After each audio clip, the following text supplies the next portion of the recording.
A recent article came out showing the Vancouver Canucks have some of the best contracts in the NHL, ranking them near the top.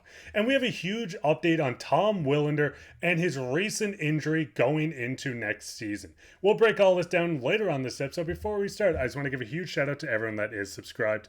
To the 75.6% of you guys that aren't subscribed, make sure to go down and hit that subscribe button. We'll be here all off season in the next season, giving you updates from all around the Canucks, and you're never going to want to miss another episode.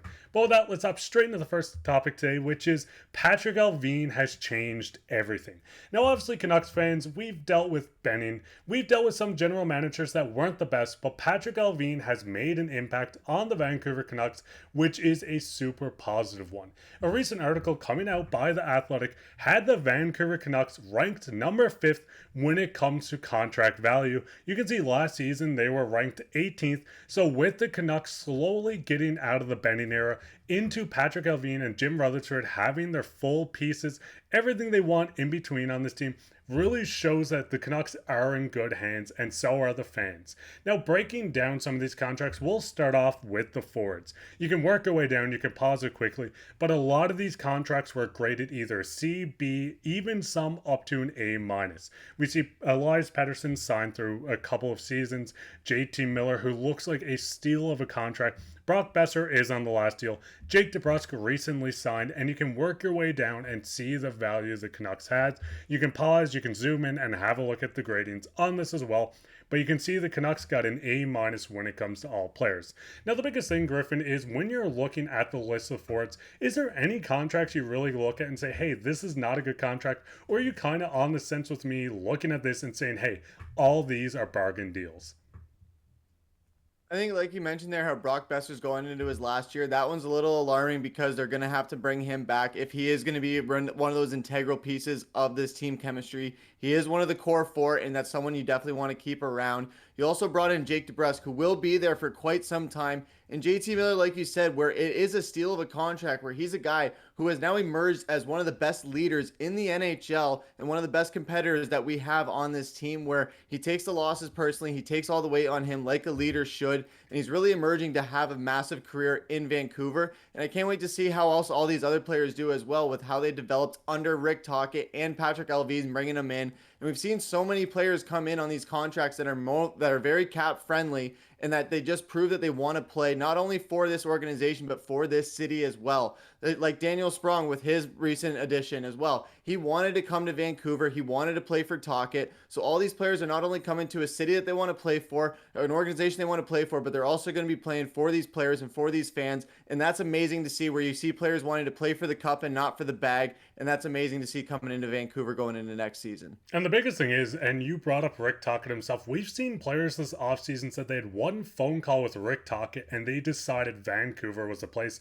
We've seen this with Desharnais. We've seen this with Daniel Sprong. Rick Tocchet deserves his flowers on how this team is growing. But just looking at this, guys like Dakota Joshua came back on a cheaper contract than some teams were willing to offer him because he wants to be a part of this. He felt the momentum. He felt how special this team was. Looking at the forwards, everyone is signed to great contracts, and it doesn't stop there when you look at the depth. You can see guys headlined by Jonathan Lekramaki, Nicholas Simon. There's so many guys in this roster that are signed on multi-year deals. Jonathan Lekramaki being on 3, Josh Bloom on 2. You can work your way down. That's going to help find hidden talent to bring up when guys like Brock Boeser, if he does not get signed, bring these guys up on cheap contracts to continue growing this team, being young, signing free agents.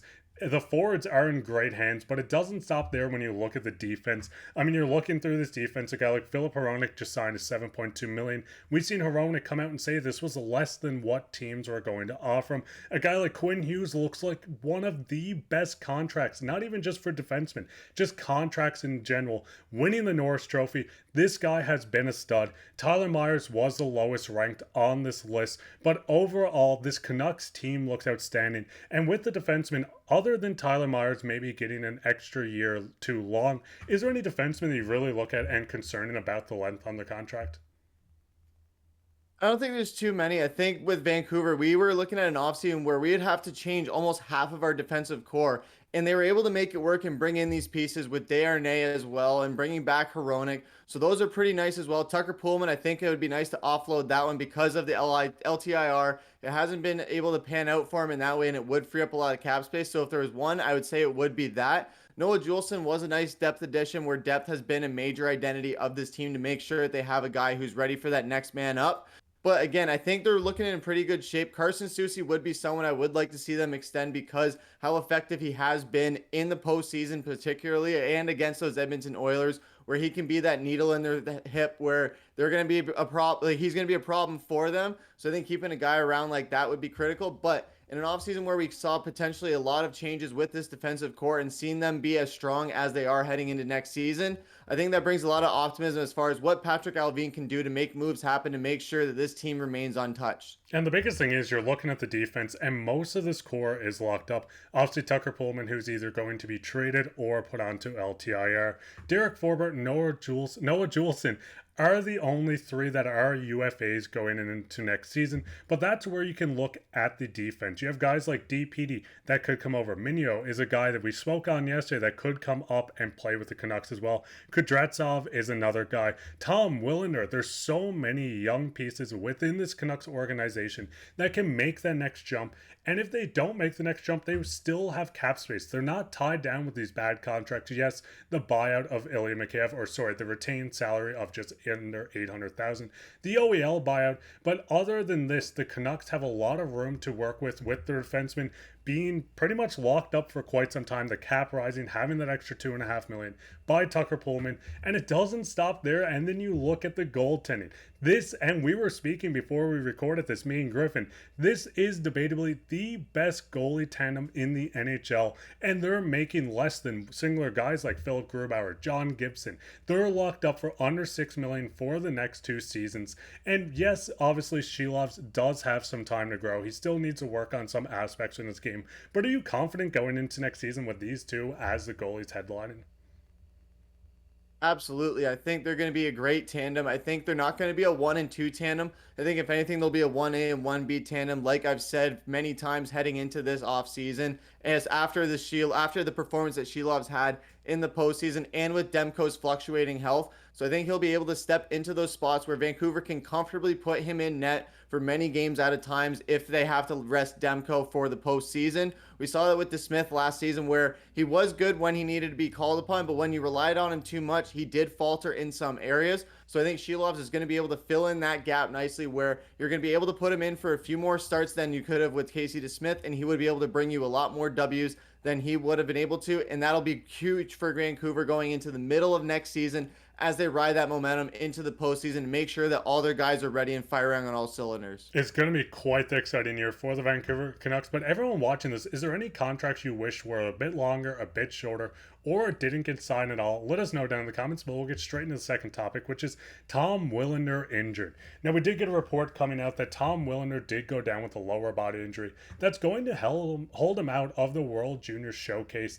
This is devastating news where Willander will not be able to showcase with Team Sweden in this World Juniors tournament. Now, just looking at Tom Willander, obviously he's had great success throughout his career. We've seen him playing in the Swedish Hockey League. We've seen him jump straight to Boston University, putting up 25 points in 38 games as a freshman. He was drafted 11th overall by the Vancouver Canucks in 2023, and this guy does come in on my list as the second best defenseman for the Canucks. Seeing him go down with an injury, yes, he'll be back for Boston University's next season, but were you a little concerned first getting that news, Griffin? Absolutely. Pray and hope that he's going to be okay and be ready to go for next season for Boston to continue to build upon his impressive college career that he started last season.